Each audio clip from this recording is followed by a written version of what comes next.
ጊዜ ለመነጋገርም ያሁኑ ወቅት በጣም አስቸጋሪ ሁኔታ ነው በእውነት የትግል ጉዳይ ሆኖብን ነው እንጂ ተነጋግረን ለመግባባት በጣም ከባድ ነው በእውነት አሰልች ነገሮች አሉት በብዛት ምናልባት እንደው ብዙዎቹ ርዕሰ እስር ቤት እያሉ ማህበራዊ ሚዲያ ላይ ሲጻፍ የነበሩ አቶ ልደቱ የታሰሩት ከፖለቲካ አመለካከታቸው በተጨማሪ የፕሬዝዳንት ኢሳያስ ጣልቃ ገብነትን በመቃወማቸውም ጭምር ነው ብለው የሚያስቀምጡ አሉ ምናልባት ሌሎች አዩሶችም ሊታዘቡ ይችላሉ አሁን ባለው የትግራይ ሁኔታ ትላንት አሜሪካ የሚያወጣችውን አይተናል ኢሳያስ ሰራዊት መውጣት አለበት ሲሉ የመከላከያ ሰራዊት አንዳንድ አዛዦችም ሰራዊቱ እንዳለ በደል እንደሚፈጽም ግፍ እንደሚፈጽም እያነሱ ነው ያሉት እንዳንድ ኢትዮጵያዊ አሁን በትግራይ ባለው ሁኔታ ላይ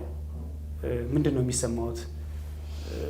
ወይ ብዙ ሰው እንደዛ ሲል ሰማለሁ መታሰሬን ከኢሳያስን በሚመለከት ከተናገርኩት ንግግር ጋር የማያያዝ ጉዳይ አያለው ሊሆንም ይችላል ላይሆንም ይችላል አላውቅም ያን በእርግጠኝነት የሚያውቀው አሳሪው አካል ነው ዞሮ ዞሮ ስለ ፕሬዝዳንት ኢሳያስ የተናገርኩት ስህተት አይደለም 200-300% ትክክል ነው የተናገርኩት ትክክል ነው እደግመዋለሁ አሁንም የኢትዮጵያ ቁጥር አንድ ጠላት ካለ ኢሳያስ አፈወርቅ ነው ይሄን ስንናገር የነበረውን ታሪካዊ ሂደት ረስተው ትክክል እንዳልሆነ ሊተቹን የሞከሩ ሰዎች ነበሩ አይደል ግን በዚህ ጦርነት ኮታይ ኢሳያስ አፈወርቅ ለኢትዮጵያውያን ምን እንደሆነ አሁን ትግራይ ውስጥ እኮ ታየ ጭካኔ ውስጥ ከምን ድረስ እንደሆነ ታየ እኮ የኛ ንግግር ያስፈልጋል ራሱ አረጋገጠ እኮ ይሄን የወዳጅነት ትብብር አድርገው የሚያስቡ እኔ ጣልቃ ገብነት አይደለም ሻዕቢያ የፈጸመው አሁን ጣልቃ ገብነት አይደለም ጣልቃማ መግባት ከጀመረው 3 ዓመት ሊሆነው እኮ ነው ወያኔ ጌም ኦቨር ብሎ በአደባባይ መናገር ሲጀምር ጣልቃ መግባት ጀምሯል ያኔ ኦኬ ኖ ይሄ ልታደርጋ ትችልም ያለው መንግስት የለም አሁን ጣልቃ መግባት አይደለም ወረራ ነው የፈጸመብን ድንበራችንን ሉዓላዊነታችንን መድፈር ብቻ አይደለም ዜጎቻችንን እየገደለ ነው ያለው ይሄን ወዳጅ ብሎ የሚያስብ ሰው ካለ አዝናለሁ ምን ማድረግ አልችልም ግን ከሁለት አንዱ መምረጥ አለብን ይሄን እውነታ አምነን መቀበል አለብን አምነን ተቀብለን ማውገዝ አለብን ወይም ደግሞ ትግራይ የሚባለው ክልል ኢትዮጵያዊ አይደለም ብለን ማመን አለብን የትግራይ ህዝብ ኢትዮጵያዊ አይደለም ማለት አለብን የትግራይ ህዝብ ኢትዮጵያዊ ነው ብለን የምናምን ከሆነ በትግራይ ህዝብ ላይ እየተደረገ ያለው ጭፍጨፋ በአደባባይ ወጥተን ማውገዝ መቻል አለብን ይሄን ማድረግ ካልቻለ ነገ የትግራይ ህዝብ ኢትዮጵያዊ ነው የማለት የሞራል ብቃት ሊኖረን አይችልም ስለዚህ እኔ በቃላት አይደለም አቶ ኢሳያስን በድርጊት በተግባር ራሳቸው ለኢትዮጵያ ህዝብ ምን እንደሆኑ እያሳዩ ነው ዓለም አውቋል በጭፍን ጥላቻ እዚህ አካባቢ ያለነው ሰዎች ይሄን ልንክደው ብንሞክርም ዓለም እየጮኸ ነው በትግራይ ህዝብ ላይ አሁን እየተደረገ ያለው ዓለም በአደባባይ እያዩ ያለው ይሄ ሰውዬ ለኢትዮጵያ ምን ማለት እንደሆነ በደንብ እያሳዩ ነው በተግባር ለኔ አይደንቀኝም ድሮም አውቃቸዋለሁ ታሪካቸው ይሄን ነው የሚያሳየው ስለዚህ በዛ ጉዳይ ነው የታሰርኩት አይደለም አላቅም አሳሪው ነው የሚያውቀው የተናገርኩት ነገር ግን ምንም ሞላውልበት ነገር አይደለም አሁንም እምነቴ ነው በሳቸው ልክ ኢትዮጵያ ጠላት የላትም ምናልባት ኢንጂነር እንደው እዚህ ላይ ጣልቃ የመግባታቸው መጠን ፕሬዝዳንት ኢሳያስ አፈወርቂ ወይም አሁን አቶ ልደቱም እንዳሉት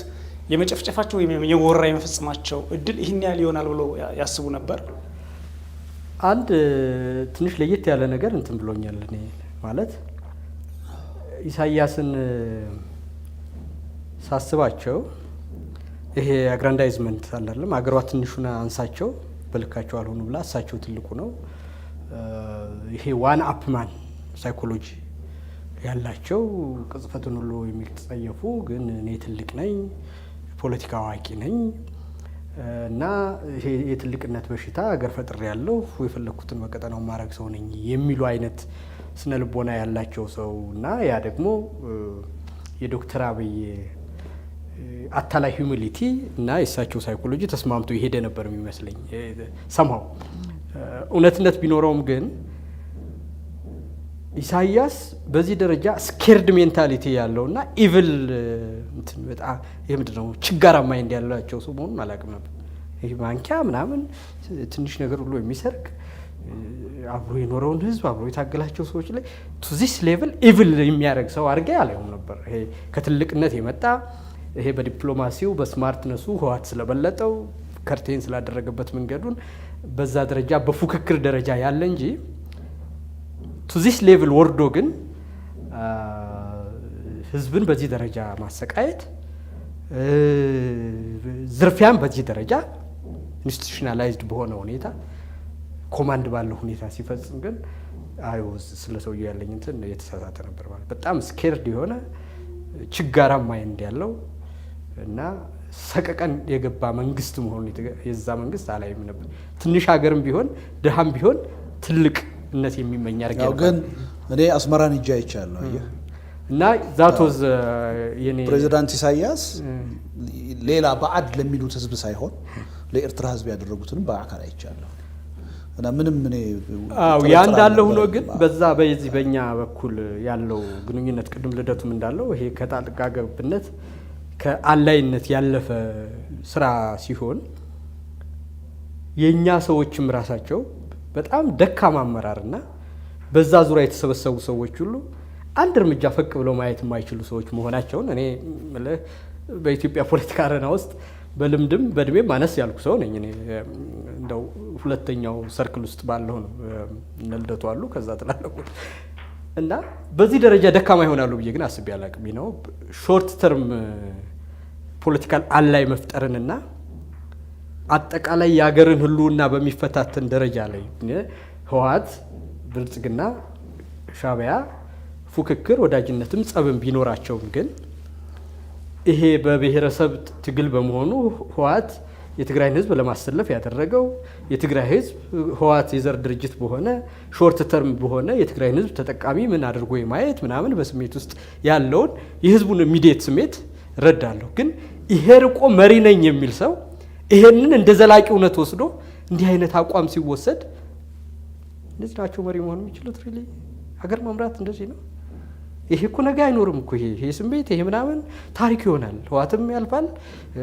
ብልጽግና የሚባለውም ይሄ ፉከራው ሽለላው ይቀርና ሃርድ ፋክቱ ኢትዮጵያ የምትባል ሀገር ከነ ችግሮቿ ፍጥጥ ብሎ ይመጣል። ይሄንን አንድ እርምጃ የማያዩ ሰዎች በዛ የተሰበሰቡ የሻዕቢያ ወዳጅነት እዚህ ያሉ ሰዎች ሁሉም ነገር ህወሓትን ፎርዛት ማተርኛ ልዩነት የነበረን በህወሓትም ላይ እንደው በግልጽ እንዲታወቅ የነበረን አቋም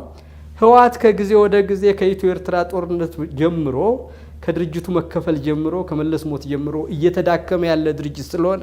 የምንወስደው አቋም ዲተረንስ ከሆነ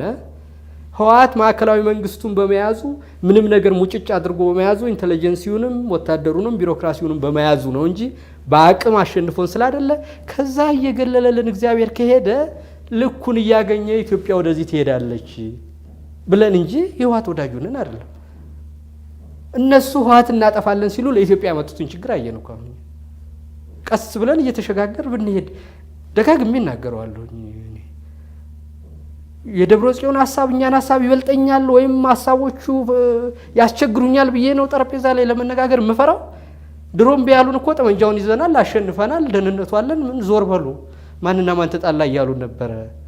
እዛ ሆነው ግን አቅማቸውን ለክተው ይሄን መከላከያውን ሌላ ኃይሉ ነው መንግስቱን ሌላ ኃይሉ ነው ከተነጋገርን ቀስ ይያል ለውጡን እናመጣዋለን። አይ የለም እነሱ አሁንም ቢሆን ህወሓትን በጠመንጃ አሸንፈው ከኢሳይያስ ጋር ኢሳይያስ ወዳጅ መሆንን ዋና ትልቅ ምንድነው ለኢትዮጵያ መዳኛ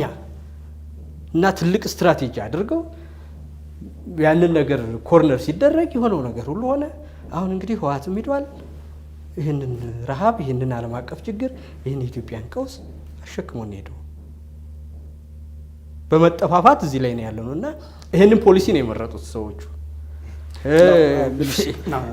ምንድነው ያመጣብን ነገር ነው? አሁን በዋናነት ያመጣብን ሳይሆን አንድ ነገር መረዳት ያስፈልጋል። አሁን ይልቃል ያለው ላይ ትንሽ ለመጨመር ነው። አሁንም ያው አንዳንድ ግልብ የሆነ አስተሳሰብ ያላቸው ሰዎች ጦርነትን ስናወግዝ እንዲህ አይነቱ በጣም ስሜታዊ የሆነ አርቆ የማያስብ የፖለቲካ ውሳኔ ስህተት እንደሆነ ስንናገር በተለየ ሁኔታ ለህወሓት ርህራሄ ያለን ወይም ወዳጅነት ያለን አድርገው የሚያስቡ ሰዎች አሉ። በጣም የሚያሳዝነው ግን ህወሓትን በመታገል ታሪክ ከኛ ጋራ እዚህ ግባ የሚቀርብም ታሪክ ያላቸው ሰዎች አይደሉም እንዲህ ብለው ደግሞ የሚያስቡት።